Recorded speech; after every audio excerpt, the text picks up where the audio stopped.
certains d'entre eux voudront peut-être être écrivains, sont peut-être déjà écrivains d'ailleurs, je ne sais pas. Mais même si tous ne seront pas là pour devenir des artistes, je pense qu'il y a quelque chose à chercher pour écrire plus librement. C'est un peu comme Michel-Ange qui voyait les blocs de marbre avec la statue déjà dedans, et il n'y a plus qu'à dégager le marbre pour trouver la statue qu'il y a dedans.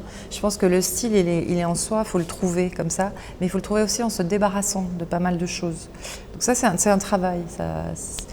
On peut le faire seul, on peut être aidé aussi. On va aussi lire ensemble. Je sais faire ouvrir les livres. On va aussi apprendre à respirer, faire des choses très simples comme ça, mais écrire, c'est respirer aussi.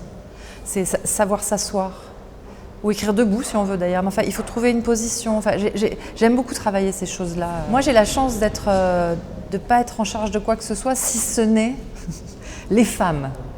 Combien de fois on vient me chercher pour parler des femmes? Mais ça aussi, je le mettrai en mouvement avec les étudiantes et les étudiants. Enfin, l'écriture féminine, est-ce que ça existe, tout ça.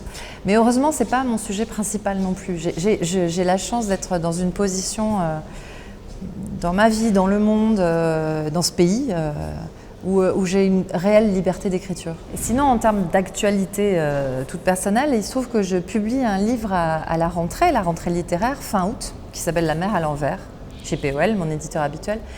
Et je pense que ça pourrait être intéressant pour les étudiants de partager avec eux ce que ça veut dire publier un roman, et qui regardent dans la presse les critiques, bonnes ou mauvaises, ça je ne sais pas, et ce qui se passera, voilà. Donc publier un livre, c'est aussi toute une histoire de publier un livre. Sciences Po.